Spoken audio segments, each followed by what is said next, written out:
Hey guys, another tabletop video. Here in front of you is the Henry US Rifle AR-7 22LR. It is US made for about 300 bucks. This rifle could be yours. It's not my first pick. Wouldn't necessarily recommend it if you're looking for something to take the range, but it's a cool concept nonetheless. There's a lot of question about how durable this rifle is. So far, I put just over 1,000 rounds through it, and the rifling inside the barrel still looks fine. It still groups well. So no real concern there. 1,000 rounds inside the receiver. After cleaning, there's no grit. Everything looks fine inside, still functioning fine. There was some rust building up on the magazine release and the trigger, hitting with a wire brush. It's now off. It could have come back, but we'll see. The stock itself was starting to split. That did happen very soon into ownership of this rifle, not really from use. I don't know if that's how they typically are. Just a bit loose here, but there's a bit of play.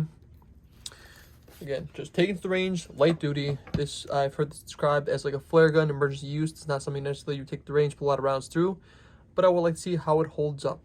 If anyone else is interested, there are a lot of options out there as far as what you can purchase. Maybe not the same price point, but there's like the Ruger 1022 Takedown. That's what I plan to purchase next. There is all the Nothing Fancy fans. There's the Marlin Papoose, but those are not available at stores. You can try and find one used. They're usually marked up a lot. So I wouldn't necessarily go that route, but it's an option nonetheless.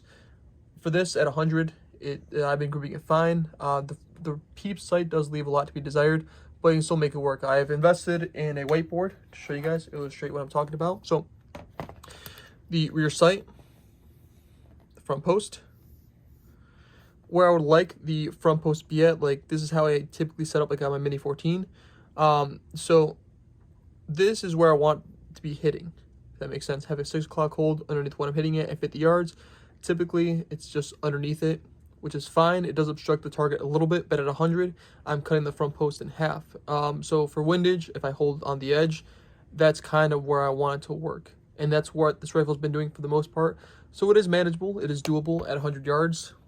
I would like to add a optic to this rifle that would take away from the function of it fitting in the stock, but I would like to see how well I could do with a basic 3-9 up top. And besides that, just order more magazines and keep putting more rounds to it and keep updating you guys as far as how it holds up.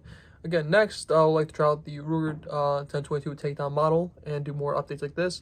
I would like to do longer videos on the channel. Typically, like last time we went to the range, brought this out. This was kind of like passed over because we brought everything else out.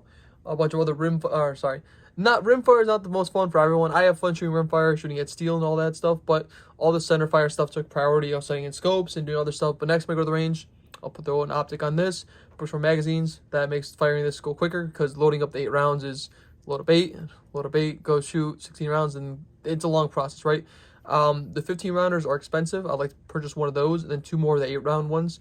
On Henry's site, I think like 35 bucks before shipping for 2 8-round magazines. It wasn't gun my warehouse. It was another magazine like wholesaler or reseller or whatever. For the 15 rounder, it was 25 bucks before shipping, and that was kind of the cheapest I found it. But if I order more stuff, then the shipping won't be as ridiculous. Because if I pay $10 for like a $25 item, then it's 35 bucks essentially for one magazine. So I'll order some more stuff on that order. So order some other AR, AK mags on the same order to make it, I guess, more affordable that way. But yeah, that is it. It's holding up fine. Would I necessarily recommend this as your, the 22 you depend on? No. Does it translate as well to like other rifles like the 1022 does? Like if you're teaching someone to shoot for the first time? Not really, because as far as hand placement, there's no furniture here, so it's kind of you have a goofy hold on it. So I wouldn't necessarily teach someone to shoot a rifle on this either. It's kind of in its own little niche, but it's a cool concept nonetheless. And hope that I didn't ramble too much. That is it for this video. When everything shows up from when I order it, it should be next weekend. Not this week, but 2 weeks from now. I'll take it back out and continue to make videos on this. Other stuff coming to the channel, write some other stuff. Next time we go out for this weekend, it's competition on Sundays. So Saturday we might shoot clays, might do something else. But we'll see. That is it for this video. Thank you guys very much for watching. See you next video.